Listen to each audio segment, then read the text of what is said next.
What do you think of whenever you think about your hometown?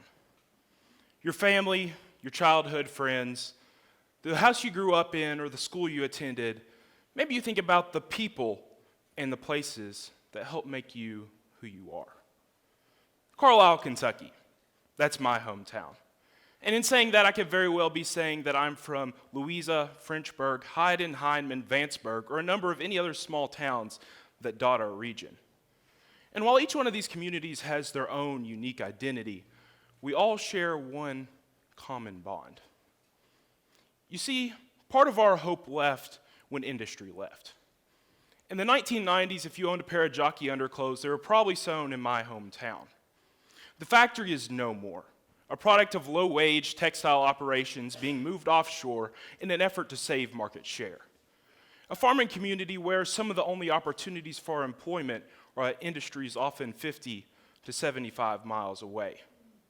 A proud tobacco region where production has dissipated to a point that it now accounts for a fraction of the economic impact that it once had. You notice that whenever I talk about my Appalachian community, I don't talk about coal.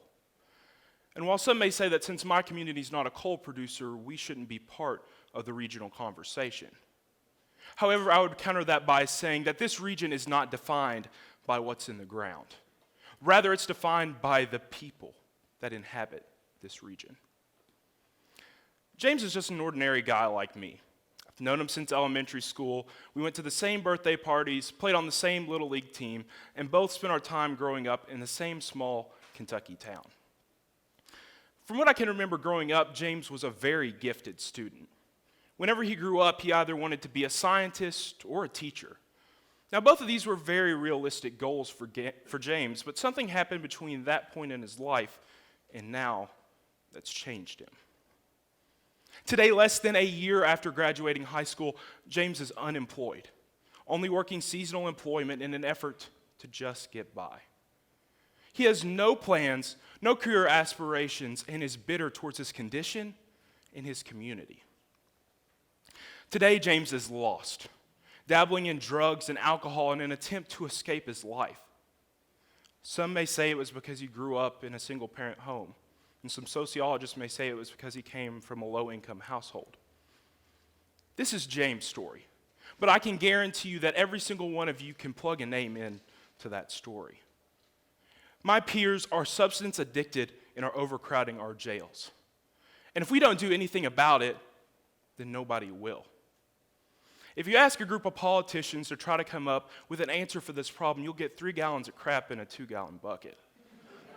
You'll get the same answers over and over again.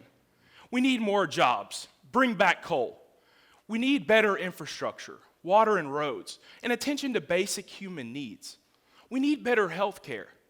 We need more funding for social and educational programs. And while I would admit that all of these things are great for our community, there's one thing that would work better than any of those combined. And that thing is hope. In the mid-1960s, the psychological community came up with a theory called learned helplessness. In a nutshell, it stated that an animal that is preyed on repeatedly eventually becomes passive and stops trying to react. It suggested that humans are much the same as animals in this condition. You see, youth of our area are products of learned helplessness. Not only are the drug abuse rates higher in our hometowns, they're the highest out of the nation. It's not just drugs. It's obesity, infant mortality, and cancer that's all higher here in our hometowns than the rest of the nation. You see, our youth have identified themselves as powerless. If you don't believe me, all you have to do is listen to Lawrence County's own and one of my personal heroes, Tyler Childers' song, Nose on the Grindstone. A song and an artist that has become somewhat of an anthem for Appalachian millennials like myself. In his song, he talks about trying to overcome the burdens of the area when he says this: "Daddy, I've been trying, I just can't catch a break. There's too much in this world that I can't seem to shake." It's quite possible that there is too much for some of us to shake. And one of the most riveting parts of this song is whenever he says a line that seems to embody the mission for the youth of this area. One of these days, you'll get out of these hills. And while it may seem easy from the outside to suggest that for Appalachian youth to pull themselves up by their bootstraps and advance society, they cannot and will not advance society until they have hope.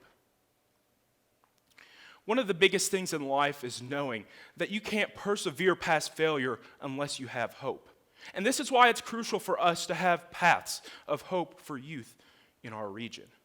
We need role models, teachers, community members, and other individuals who are willing to invest in the biggest asset in this region. Not coal, but the future of a child. One of the greatest examples I've seen of this is in Franklin County, Mississippi, known to be one of the most impoverished, lowest academically achieving, and unhealthy counties in the nation. Sound familiar? A wealthy benefactor had the idea to bring in a chess guru to town to teach the youth how to play chess.